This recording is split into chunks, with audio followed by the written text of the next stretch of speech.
नमस्कार, मैं देवांशु। आप देख रहे हैं न्यूज़ फाउंडेशन। साल 2026 में 5 राज्यसभा सीटों के लिए चुनाव होंगे और तेजस्वी यादव ने तय कर लिया है कि वो अपनी पार्टी के कोटे से किसे जो है वो राज्यसभा जो है वो भेज रहे हैं। इस वीडियो में हम सब कुछ बताएंगे, लेकिन सबसे पहले ग्राफिक्स देख लीजिए। आखिर वो कौन कौन सी सीटें हैं जो साल 2026 में बिहार से राज्यसभा के लिए खाली हो रही हैं। तो एडी सिंह का कार्यकाल साल 2026 में खत्म हो रहा है। एडी सिंह आरजेडी से सांसद हैं मौजूदा वक्त में। प्रेमचंद गुप्ता जो कि आरजेडी के मौजूदा सांसद हैं, उनका भी कार्यकाल अप्रैल 2026 में खत्म हो रहा है। हरिवंश नारायण जदयू के सांसद हैं, उनका भी कार्यकाल अप्रैल 2026 में खत्म हो रहा है। उपेंद्र कुशवाहा आरएलएम के सांसद हैं, उनका भी कार्यकाल जो है अप्रैल 2026 में खत्म हो रहा है। और रामनाथ ठाकुर जो कि जदयू के सांसद हैं, वो उनका भी कार्यकाल जो है अप्रैल में खत्म हो रहा है। और इस बार कौन कौन नए चेहरे होंगे और कौन पुराने चेहरे को जो है वो घर बैठाया जाएगा, इस पर हम बाद में बात कर लेंगे जब कंफर्मेशन होगा। लेकिन बेसिकली इस वीडियो में हम आपको बात कर, देखिए बिहार विधानसभा चुनाव 2025 में आरजेडी का बहुत ही खराब प्रदर्शन रहा था और उस खराब परफॉर्मेंस का असर जो है वो इस राज्यसभा चुनाव पर जो है जो पड़ने वाला है, जो कि अप्रैल महीने में होगा। 5 सीटें जो खाली हो रही हैं, गौर करें तो इसमें 2 सीटें जो हैं, यानी कि 2 सांसद जो हैं आरजेडी के हैं। लेकिन इस बार 2 सांसद जो है वो पहुंच नहीं पाएंगे क्योंकि नंबर्स नहीं है। क्योंकि नंबर्स आते कहां से हैं आपके पास राज्यसभा में भेजने के लिए? आते हैं विधानसभा में जीती हुई सीटों से, यानी कि विधायकों की संख्या से नंबर्स आते हैं, तब आप पहुंचते हैं राज्यसभा। पिछली बार तेजस्वी यादव ने 2 को तो भेज दिया, लेकिन अब तो 2 तो छोड़िए, एक भी जो सीट जो है वो खुद भेज नहीं सकते हैं। एक बहुत मुश्किल से जाएगा राज्यसभा आरजेडी के टिकट पर, वो भी इतनी आसान नहीं है। पूरा गेम सेट करेंगे तेजस्वी यादव जो है ना, तब चारों ओर जो है वो प्लानिंग करेंगे और प्लानिंग सक्सेसफुल हुई तब जाके इन 5 सीटों में से एक सीट पर जो है आरजेडी के जो है वो सांसद जो है, या एक सीट पर आरजेडी जो है वो जा सकती है, एक सीट पर जो है उसके सांसद जो है वो राज्यसभा पहुंच सकते हैं, वरना तो वो भी मुश्किल है। यानी कि अगर गोटी तेजस्वी यादव ने अच्छे तरीके से सेट किया तो ये जो 2 सीटें हैं आरजेडी की, वहां पर तो सांसद बन जाएंगे। अगर गोटी ठीक से सेट नहीं हुआ तो फिर दिक्कत होगा। चलिए आगे आपको विस्तार से नंबर्स गेम समझाते हैं, कैसे बिहार विधानसभा में जो तगड़ी हार जो है वो हुई है तेजस्वी यादव की, उसका इम्पैक्ट, उसका असर अप्रैल में होने वाले राज्यसभा के लिए जो चुनाव होने उस पर पड़ने वाला। नंबर्स गेम विस्तार से समझाएंगे, आराम से समझिएगा। जिनको पता है उनके लिए ठीक है, जिनको नहीं पता है वो तो हमारा वीडियो देख के पूरी तरीके से समझ जाएंगे। देखिए राज्यसभा चुनाव 2026 बिहार में बदल गया है नंबर गेम। देखिए राज्यसभा की कुल 5 सीटें खाली हो रही हैं और एक सीट पर जीत के लिए चाहिए 41 नंबर। याद रख लीजिएगा, बाद में हम कैलकुलेट करके आपको बताएंगे भी। 41 नंबर चाहिए। देखिए 5 सीटें खाली हो रही हैं और 41 नंबर जो है वो चाहिए। क्यों चाहिए 41 नंबर? 42 क्यों नहीं, 43 क्यों नहीं, 35 क्यों नहीं, 36 क्यों? कैसे कैलकुलेट होता है कि 41 चाहिए? तो चलिए अब ये बता देते हैं। देखिए जब हम बता रहे हैं तो आपको पूरा बताएंगे आज। देखिए हमने यहाँ पर इस ग्राफिक्स में लिखा भी है कि 41 चाहिए एक सांसद बनाने के लिए, और तेजस्वी यादव के पास मौजूदा वक्त में ये नंबर्स ही नहीं है कि एक बना दें। हाँ, जोड़ तोड़ दाएं बाएं करके 41 तक पहुंच जाएंगे, लेकिन वो जोड़ तोड़ करने में सफल होंगे ये आगे बताएंगे। सबसे पहले अभी ये बताते हैं 41 क्यों चाहिए, 42 क्यों नहीं, 43 क्यों नहीं। तो देखिए इसका गणित है, गणित कैसे बनता है, गणित कैसे बिठाया जाता है। देखिए 5 सीटें खाली हो रही हैं तो आप उसको 5 लिख लीजिए।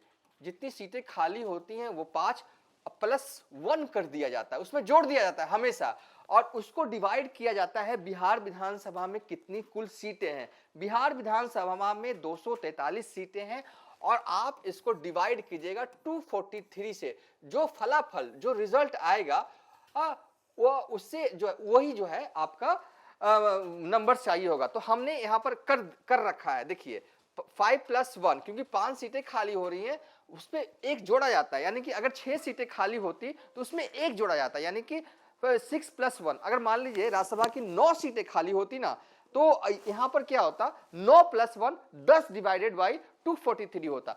चूंकि 5 सीटें खाली 2026 में होंगी तो +1 किया तो 6 आया, डिवाइड करके भी हमने आपको बता दिया, 6 को आप डिवाइड कीजिएगा तो 6 4 जा 24 आता है, काट दिया, ये तो जिन गुना भाग तो सबको करने आता है।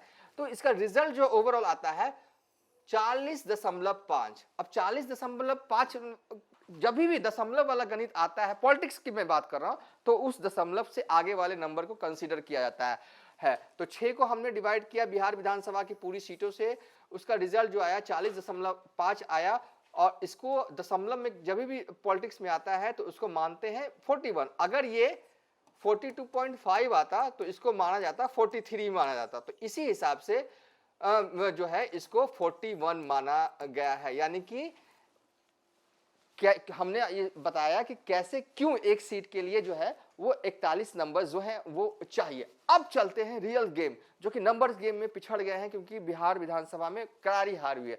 मौजूदा वक्त में बिहार विधानसभा में किसके पास कितनी सीटें हैं? तो एनडीए के पास 202 सीटें हैं। एनडीए के पास बीजेपी है, जदयू है, हम पार्टी है, आरएलएम है और एलजेपी है। एमजीबी यानी कि महागठबंधन की कुल सीटों को मिला देते हैं आप, तब वो सीटें जो हैं वो हो जाती हैं 35, जिसमें कि हालांकि हमने लिखा नहीं है, जिनको पता है उनको ठीक है, नहीं पता तो मैं मुंह से बोल देता हूं। चलिए देखिए, आरजेडी की 25 सीटें, कांग्रेस की 6 सीटें, 1 सीट आईपी गुप्ता और 3 सीटें जो हैं वो लेफ्ट पार्टी के। तो ये मिलाकर जो नंबर्स हैं आप देखिएगा तो हो जाती है 35। बीएसपी जो कि रामगढ़ से जीते हैं वो 1 सीट, एआईएम के जो है वो 5 विधायक हैं तो 5 सीट, और ये कुल मिलाकर ये सीटें जो हैं वो हो जाते हैं 243। ठीक है, अब हमने बताया कि 41 सीट चाहिए एक सांसद को बनाने के लिए राज्यसभा चुनाव जब अप्रैल में बिहार में हो रहे होंगे, और एनडीए के पास जो है 41 × 4 आप कीजिएगा तो 164 का नंबर, क्योंकि एनडीए के पास पूरे कुनबे में 202 नंबर है, यानी कि 4 सीट पर एनडीए वाले जिसे चाहें उसे जो है खड़ा कर सकते हैं और जितवा भी सकते हैं, क्योंकि उनके पास नंबर्स हैं। तो देखिए तेजस्वी यादव के पास क्या है, महागठबंधन के पास वोट है 35, जो पूरा एमजीबी मैंने लिखा है, 1 सीट जो है बसपा का है, 1 सीट एआईएम का है, और अगर एआईएम जो है वो तेजस्वी यादव को सपोर्ट करती है तब जाके 41 हो पाता है, और 1 सीट पर जो है तेजस्वी यादव जो है वो कैंडिडेट उतार सकते हैं और जिता सकते हैं। नीचे हमने लिखा भी है कि राज्यसभा की 1 सीट के लिए तेजस्वी को चाहिए ओवैसी और बसपा का साथ। अगर इसमें से दोनों में से कोई भी अगर किसी ने भी मना कर दिया ना, तो वो जो है आरजेडी जो है वो कैंडिडेट नहीं भेज पाएगी, क्योंकि 41 का नंबर पूरा नहीं हो पा रहा, और यही सारा गेम जो है वो फंसा हुआ है। और क्या होना है, चलिए अब आपको बता देते हैं कि होना क्या है। देखिए, तेजस्वी यादव जो इंटरनल तौर पर जानकारी पहुंची है, और उसके हिसाब से तेजस्वी यादव ने स्ट्रैटेजी बनाई है कि वो एक ऐसे उम्मीदवार को उतारे कि जिसके सामने एआईएम वाले जो है वो चाह कर भी उनको समर्थन देने से मना ना कर पाए। अगर मना किए तो उनका वोट बैंक जो है वो खराब हो जाए, मतलब इस तरीके की स्ट्रैटेजी जो है ना, आप कह सकते हैं तेजस्वी यादव ने एक ऐसी लंगड़ी फंसाने की कोशिश की है कि एआईएम वाले चाहे ना चाहे तेजस्वी यादव का साथ जो है वो देंगे।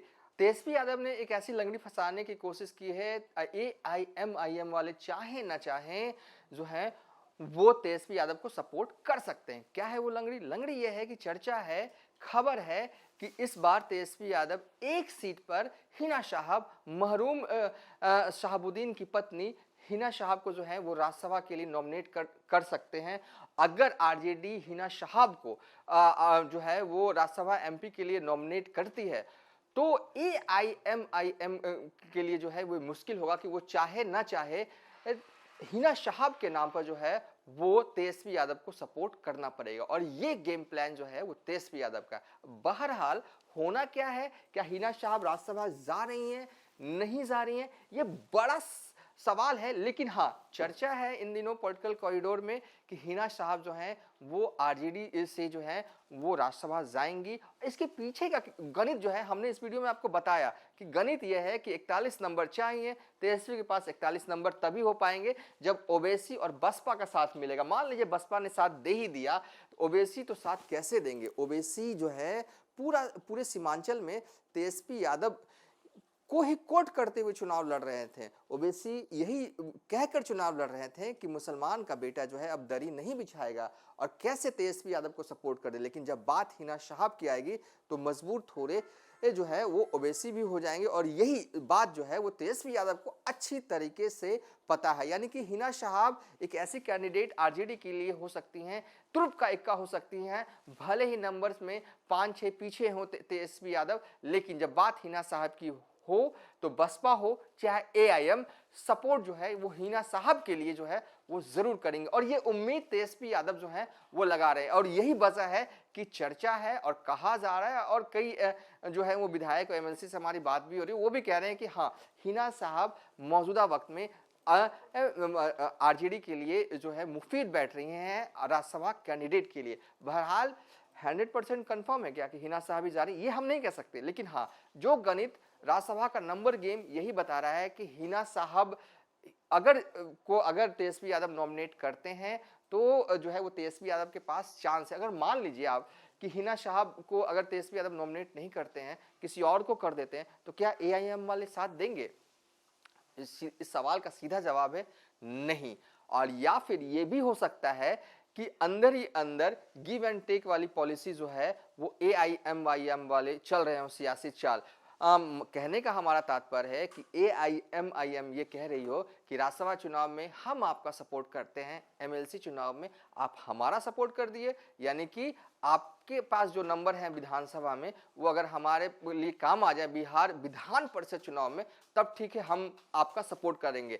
तो ये भी गेम प्लान जो है वो चल रहा है। बहरहाल होना क्या है ये हम नहीं कर सकते, लेकिन हमें लगता है कि लौट आया है शहाबुद्दीन का दौर। जब तेजस्वी यादव को झटका लगा है तो उन्हें याद आई है हिना साहब की, क्योंकि तेजस्वी यादव के लिए साल 2025 बिहार विधानसभा चुनाव एक करंट के झटके से कम नहीं था।